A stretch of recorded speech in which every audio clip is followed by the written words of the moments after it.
નમસ્કાર વિદ્યાર્થીની બહેનો, ફરી એક વખત તમારું હાર્દિક સ્વાગત છે ઓનલાઈન વિડિયો લેક્ચરમાં. આપણે ફંક્શન ભણવાના ચાલુ છે, અધૂરા છે. કુલ આપણે અત્યાર સુધીમાં કેટલા ભણ્યા ફંક્શન તેનું એક થોડુંક રિવિઝન કરી અને આગળ વધીએ.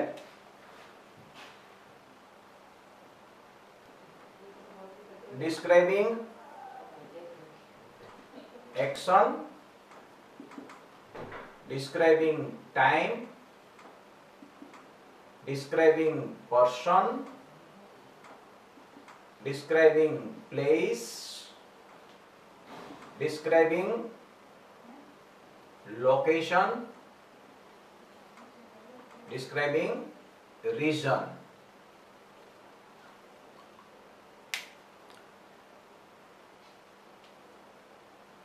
લાસ્ટ વિડિયો લેક્ચરમાં કદાચ ઉપરથી આપણને ફંક્શનનું નામ જોવામાં મુશ્કેલી પડી હોય તો ખ્યાલ આવી જશે. કદાચ આપણે આમાં એવું બન્યું હોઈ શકે તો આપણે એ પણ જોઈ લેશું. ખ્યાલ આવી ગયો? ગુજરાતી પણ નોંધી લેજો. એક્શન એટલે ક્રિયા, ટાઈમ એટલે સમય, પર્સન એટલે વ્યક્તિ, પ્લેસ લોકેશન સ્થળ, લોકેશન એટલે ચોક્કસ સ્થળ અને રીઝન એટલે કારણ. હવે આપણે આગળ વધવાનું છે, તો હવે આપણે શરૂ કરીએ આજનું. પરંતુ તે પહેલા રીઝનમાં એક વાક્ય બાકી છે, એ લઈ લઈએ, જેમાં આપણે એક વાત આપણે કહેવાની વાત કરેલી છે, એ કહેવાની છે મારે તમને. વાક્ય એક describing reason બાકી છે. As it is an extremely hot day,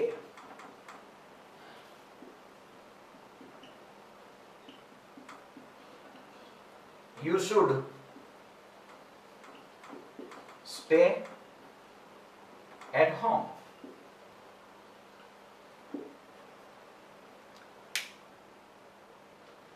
As it is an extremely hot day, ખૂબ જ ગરમીનો દિવસ હોવાને કારણે તમારે ઘેર રહેવું જોઈએ. as ક્લોઝ છે, બે વાક્યને જોડવાનું કામ કરે છે. as ની જગ્યાએ હું since મૂકું, મેં વાત કરેલી હતી, આપણે since આવ્યું હતું પ્રેપોઝિશન તરીકે પોઈન્ટ ઓફ ટાઈમમાં. I have been teaching since 2 o'clock. ત્યારે આપણે કીધું હતું since એમાં પ્રેપોઝિશન છે. અહીંયા હું as ની જગ્યાએ since મૂકીશ, બોલીને બતાવું since it is an extremely hot day, you should stay at home. કોઈ વાક્યમાં ફેર નહીં પડે.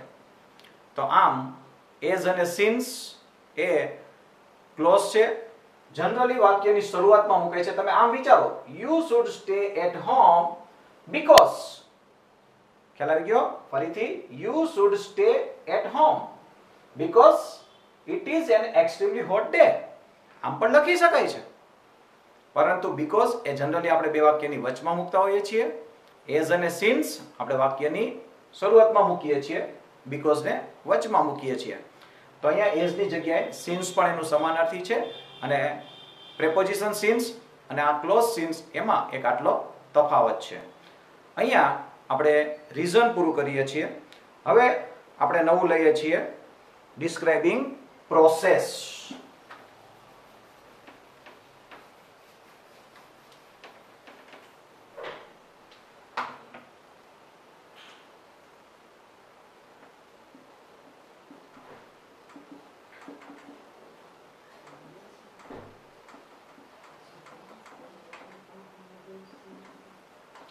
પ્રોસેસ પ્રક્રિયા. બરાબર છે? એક્ઝામ્પલ લખીએ.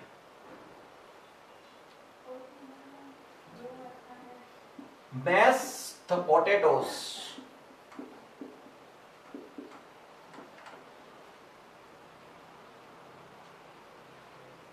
and add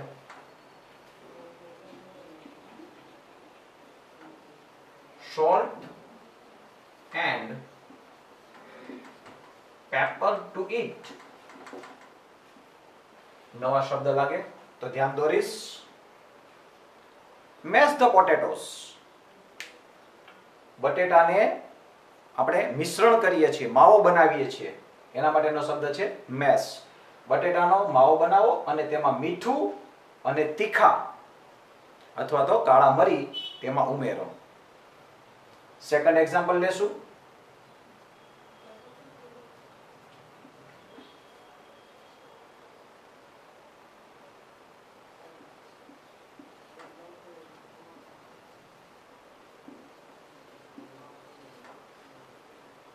Squeeze the lemon in a glass of water. Squeeze the lemon in a glass of water and add salt and sugar. Squeeze, નીચોવવું. લીંબુ આપણે નીચોવીએ છીએ. પાણી ભરેલ ગ્લાસમાં એક લીંબુ નીચોવો અને તેમાં મીઠું અને ખાંડ ઉમેરો. એડ, ઉમેરો. કઈક પ્રક્રિયા જેવું આમાં આપણને જણાય છે. વાક્ય 2 લખી લેશો. હજી આપણે વધારે 2 એક્ઝામ્પલ દ્વારા સમજવાનો પ્રયત્ન કરીશું.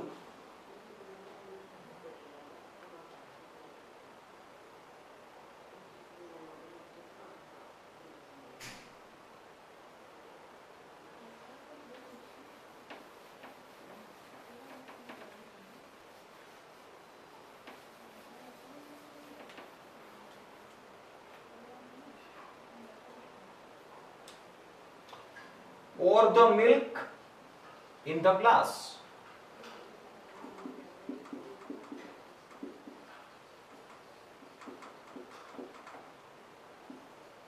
And add sugar and coffee. નવો શબ્દ લાગે તો કહી દઈશ.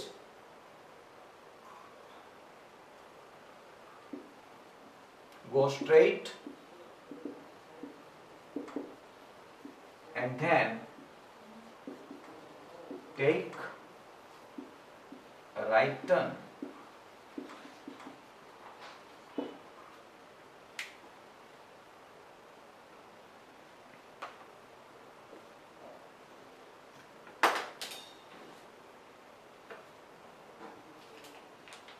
શું લખ્યું છે? pour. ખ્યાલ છે? રેડવું. Pour the milk in the glass and add sugar and coffee. ગ્લાસમાં દૂધ રેડો અને તેમાં ખાંડ અને કોફી ઉમેરો કોફી બનાવવા માટે. કોઈ વ્યક્તિ કોઈ સરનામું પૂછે તો આપણે કહેશું go straight, સીધા જાઓ, and then take a right turn, અને પછી જમણી બાજુ વળાંક લઈ લેજો. પ્રોસેસની એક સિમ્પલ ખાસિયત કહી દઉં. ખબર કેમ પડશે કે આ વાક્ય પ્રોસેસનું છે? આમ તો તમે ખ્યાલ આવી જ ગયો, પરંતુ આપણે જોશું કે ચારે વાક્યની શરૂઆત ક્રિયાપદથી થાય છે. આજ્ઞાર્થ વાક્યથી શરૂઆત થાય છે. વિધાન વાક્ય હોય તો કર્તાથી થાય, પ્રશ્નાર્થ વાક્ય હોય તો સહાયકારક ક્રિયાપદ અથવા WH, વોટ, વેર, વેન વગેરેથી થાય. પરંતુ આજ્ઞાર્થ વાક્ય જ મુખ્ય ક્રિયાપદના ટુ વગરના મૂળ રૂપથી થાય છે. તો pour the milk હોય, squeeze the lemon હોય, mash the potato હોય, આ ટાઈપના વાક્ય હોય તો આપણે એને ડિસ્ક્રાઇબિંગ પ્રોસેસ તરીકે લેશું. વાક્ય પણ લખાઈ ગયા હશે હું માની લઉં છું. ખ્યાલ આવી ગયો? પ્રોસેસ સમજાઈ ગયું? નેક્સ્ટ આપણે લેવાના છે describing thing.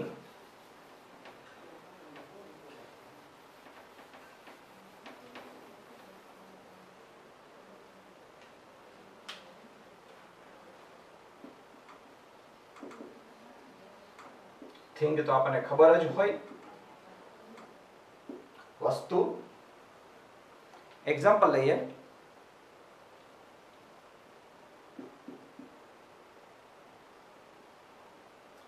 I have a cell phone with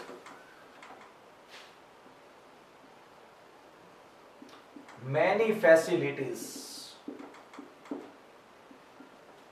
પહેલા આપણે વાક્ય લખી લેશું, પછી આપણને ખ્યાલ આવશે. Second, that is the car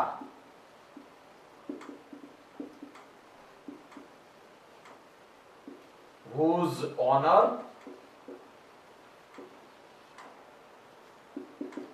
is my friend. Third, the book lying on the table is a good dictionary.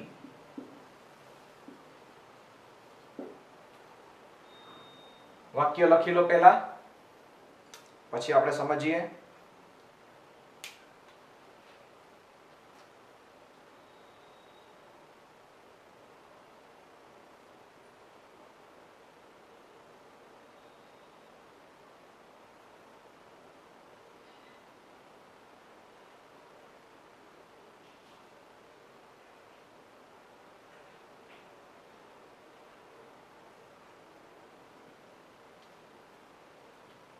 વાક્ય જોશું.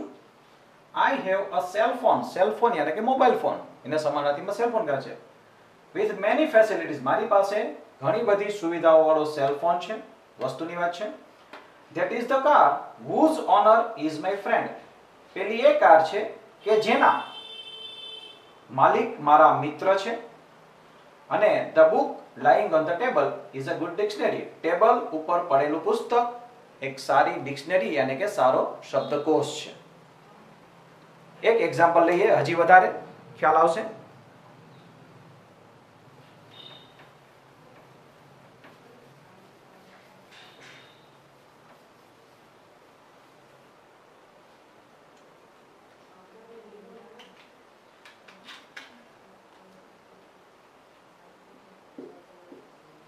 The book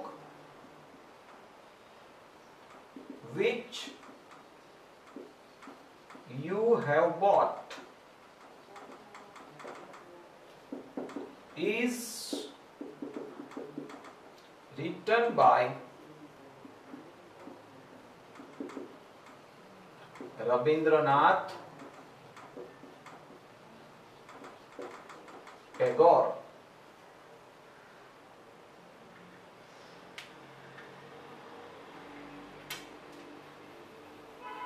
The book which you have bought is written by Rabindranath Tagore. પુસ્તક કે જે તમે ખરીદેલું છે તે રવિન્દ્રનાથ ટાગોર દ્વારા લખાયેલું છે. ચારેય વાક્યોમાં સ્પષ્ટ દેખાય છે વસ્તુની વાત છે. તો આવા વાક્યોને આપણે ડિસ્ક્રાઇબિંગ થિંગ તરીકે પરીક્ષામાં ઓળખશું. ખ્યાલ આવી ગયો? હવે આપણે આગળ વધવાનું છે. describing alternative.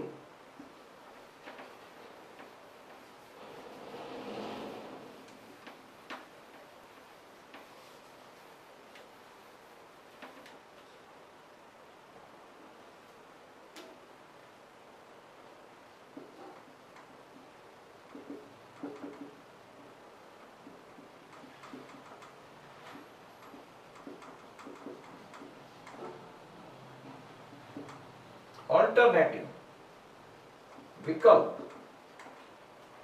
એટલે કે ઓપ્શન. આપણે જ્યારે કોઈ વ્યક્તિને બેમાંથી એક વસ્તુ પસંદ કરવાનું કહેશું એવા વાક્યોને ડિસ્ક્રાઇબિંગ ઓલ્ટરનેટિવ તરીકે આપણે ઓળખશું. પહેલું વાક્ય લઈએ.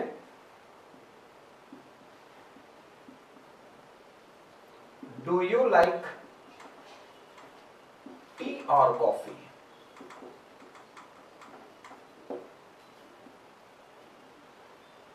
Do you like tea or coffee? Pinal is suffering from cholera or typhoid.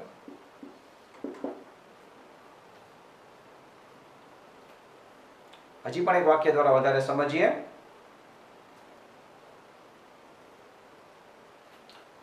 Which stream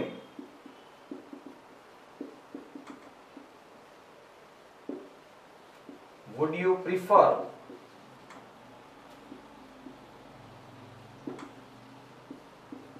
Science or commerce? Stream, prefer. નવા શબ્દો લાગે તો આપણે એનો અર્થ જાણી લેશું. Do you like T or coffee? આપણે આવેલા મહેમાનને ઘણી વખત પૂછતા હોય છે, તમને ચા પસંદ છે કે કોફી? પિનલ ઇઝ સફરિંગ, પીડાવું, સફર એટલે પીડાવું, સફરિંગ ફ્રોમ કોલેરા, એક રોગનું નામ છે, અથવા ટાઇફોઇડ. આ તો કોલેરા અથવા તો ટાઇફોઇડ થી પીડાય છે. તમે કયા પ્રવાહમાં છો? સ્ટ્રીમ, સ્ટ્રીમના બે મતલબ છે. એક સ્ટ્રીમ કદાચ નવમામાં પણ આવે છે, ખળખળ વહેતું ઝરણું, ઝરણાને પણ સ્ટ્રીમ કહેવાય છે. પણ અહીંયા પ્રવાહ. પ્રિફર એટલે પસંદ કરવું. તમે કયો પ્રવાહ પસંદ કરશો? સાયન્સ કે કોમર્સ? હું માનું છું વધારે ઉદાહરણની બિલકુલ જરૂર નથી. આઈધર ઓર થી જોડેલું વાક્ય હોય, ખાલી ઓર થી જોડેલું વાક્ય હોય, બે પસંદગી આપેલી હોય, એ આ વ્યક્તિ આ અથવા આ રમે છે, તો આવા વાક્યો સરળતાથી આપણે ડિસ્ક્રાઇબિંગ ઓલ્ટરનેટિવ તરીકે પરીક્ષામાં પસંદ કરશું, તો આપણો માર્ક્સ આપણે ગુમાવશું જ નહીં. હવે આપણે આગળ વધવાનું છે. ડિસ્ક્રાઇબિંગ, હવે ડિસ્ક્રાઇબિંગના વાક્યો પૂરા થાય છે, પરંતુ એના બદલે હવે આપણે આવશે ડિસ્ક્રાઇબિંગ શબ્દ નહીં આવે, પણ કંઈક નામ અલગ આવશે.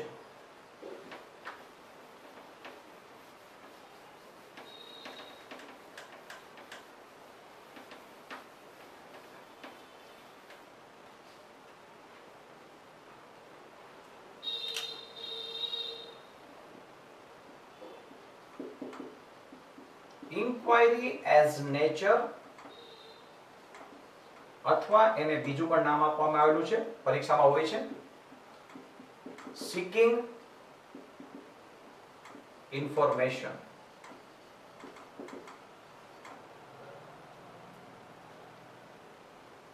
ઇન્ક્વાયરી એઝ નેચર, સ્વાભાવિક પૂછપરછ અથવા માહિતી મેળવવી. મતલબ બહુ સરળ છે. એક્ઝામ્પલ લેશો એટલે વધારે ક્લિયર થઈ જશે. આપણે કોઈને પ્રશ્ન પૂછીએ, તમારું નામ શું છે, તમે ક્યાં જઈ રહ્યા છો, તમે કેટલાનું ભણો છો, તમારા વર્ગ શિક્ષક કોણ છે, આવા તમામ વાક્યોને ઇન્ક્વાયરી એઝ નેચર અથવા બે નામ જાણવા ખૂબ જરૂરી છે. પરીક્ષામાં બંને બોર્ડમાં મેં જોયેલા છે. તો કાં સીકિંગ ઇન્ફોર્મેશન અથવા ઇન્ક્વાયરી એઝ નેચર. એક્ઝામ્પલ જોશો એટલે આપણને ખ્યાલ આવશે.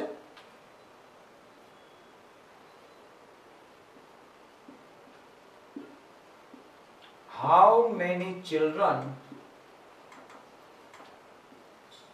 will come for the picnic?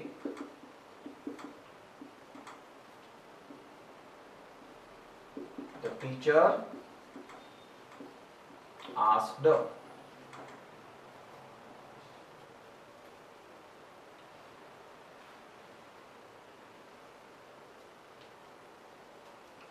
When did Meena come home?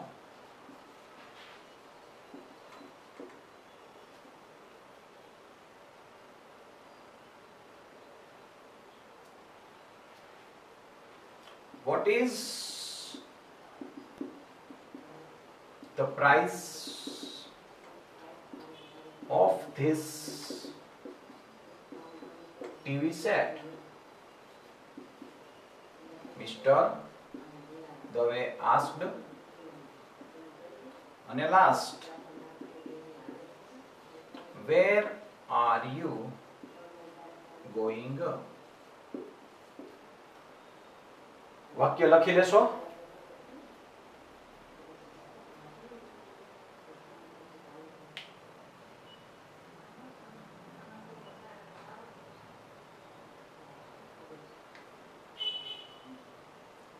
How many children will come for the picnic? Teacher શિક્ષકે પૂછ્યું પિકનિકમાં કેટલા વિદ્યાર્થીઓ આવશે? When did Meena come home? Meena ઘેર ક્યારે આવી હતી? What is the price of this TV set? Mr. Dave asked. શ્રીમાન દવે પૂછ્યું આ ટીવી સેટની કિંમત શું છે? અને last, where are you going? તમે ક્યાં જઈ રહ્યા છો? ખ્યાલ આવી ગયો? ચારેયમાં પ્રશ્નો છે.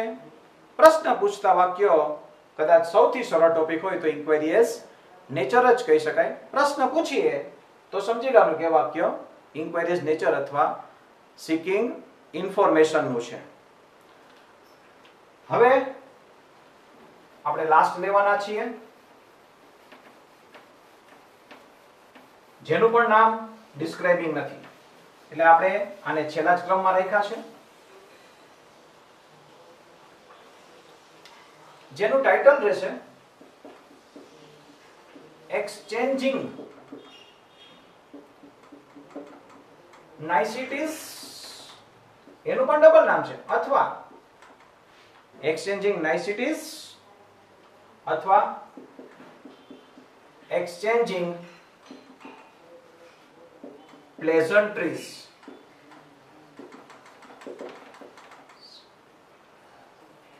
આમાં શું કરવાનું હોય તો જ્યારે આપણે કોઈ ઘટના સબબ કોઈને આપણે શુભેચ્છા આપીએ છીએ, બેસ્ટ ઓફ લક કહીએ, કોંગ્રેચ્યુલેશન્સ કહીએ, થેન્ક યુ કહીએ, સોરી કહીએ, તો આવા જે આપણા મનોભાવો વ્યક્ત કરતા વાક્યો હોય છે તેને એક્સચેન્જિંગ નાઇસિટીઝ અથવા પ્લેઝન્ટ્રીઝ કહેવામાં આવે છે. આજે માત્ર આપણે એની મૌખિક સમજૂતી લીધી છે, પરંતુ હવે પછીના જે મારો વિડિયો લેક્ચર આવશે તેમાં આપણે એના વાક્યો જોશું. અહીંયા આ ટોપિક લગભગ પૂર્ણ થશે.